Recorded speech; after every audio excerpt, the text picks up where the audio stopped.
Every day from now until the election, we're giving out $1 million prize. And all you have to do is sign a petition in support of the Constitution. It's very straightforward.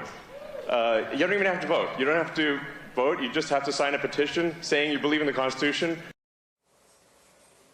Tech billionaire and online troll Elon Musk, who just 2 years ago said that for his company X, formerly known as Twitter, to deserve public trust, it must be politically neutral, is becoming a mainstay on the campaign trail, going all in to elect Donald Trump.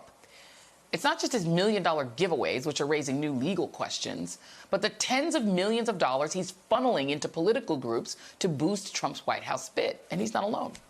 In fact, he's among 3 of the world's wealthiest people, helping to prop up Trump alongside conservative donor Miriam Adelson and packaging magnate Richard Uihlein, who combined have donated nearly $220 million to groups backing Trump during just the most recent 3-month period tracked by the Federal Election Commission.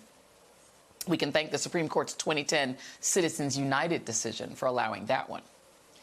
And as columnist David Rothkopf writes, it's understandable why we may be seeing this billionaire coup trying to buy our democracy. Quote, a billionaire presidential candidate wins the support of the super rich by promising them the one thing that matters to them, more wealth. He will cut taxes. He will eliminate regulations.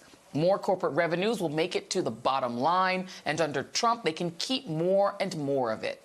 These billionaires truly don't care about anything else.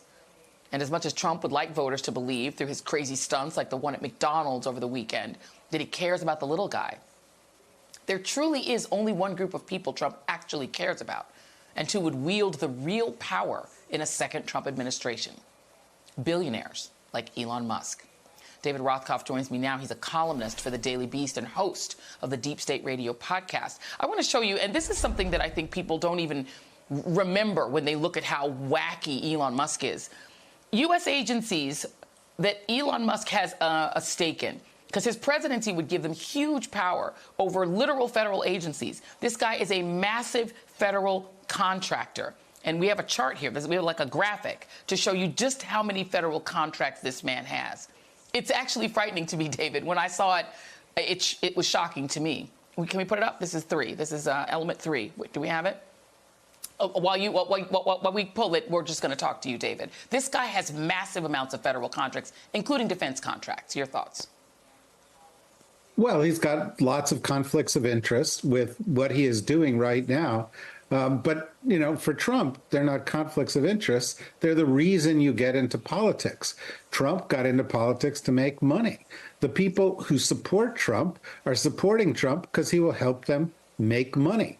When he was president before, the only real legislative accomplishment he had was a tax cut that gave 3 times as much tax savings to the top 5% as it did to the bottom 60% added up.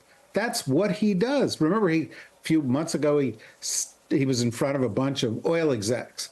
And he said, well, look, if you give me $1 billion, I'll get rid of all those regulations that you don't want. This is all transactional. Everything for him is transactional, and it is for Musk, and it is for those other donors. And, you know, you've got this very bizarre situation.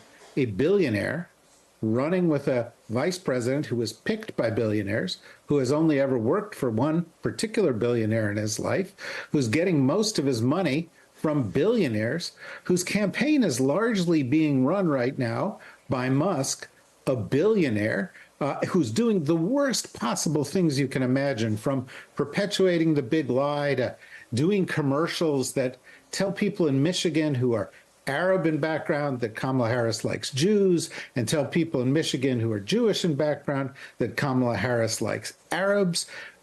So it's billionaires doing their billionaire thing in the worst possible way to get a lot from us, to exploit us, to fleece us.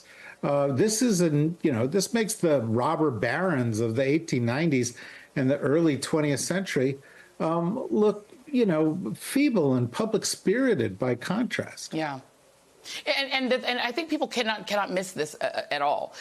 J.D. Vance was literally picked by Peter Thiel, who is his only ever employer. He has 18 months as experience as a senator. He was Peter Thiel's employee. He's essentially Peter Thiel's house pet. They picked this guy because, I mean, this is the theory that I think a lot of people are realizing. They're like, oh, they know Donald Trump's brain is broken, but they can wield power through J.D. Vance, who's already their plaything. This would literally be government put in place by working class people, because that's his base, voted in by working class people that will only serve billionaires. Yeah, and, look, you're watching Donald Trump. I'm watching Donald Trump. Every single day, he is declining more profusely. This is a weekend at Bernie's presidential candidacy. He is not going to be an effective president. Well, if he's not the president, or if he's not an effective president, you have to ask, who's going to be calling the shots? And the answer is these billionaires. And who are they acting in behalf of? The American people or other billionaires or just themselves? And we know that. Now, they also don't much like democracy. Musk has said a lot of racist things. Musk and Vance and a bunch of the others are real pro-Putin. So they're not just greedy, they're also evil.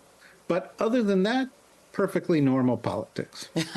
And also they're immigrants. What's so fascinating is that the way that they're levering themselves in is by attacking immigrants. They themselves are immigrants, so they couldn't be president. But how convenient would it be to have a broken-brained senior citizen as the titular president and your employee actually running the country while Donald Trump is off golfing or licking ice cream cones or whatever it is he'd be doing, or talking about, dead men's nether regions. David Rothkopf, I'll take that one and not put that on you. David Rothkopf, thank you very much. Thank Much you. Appreciated.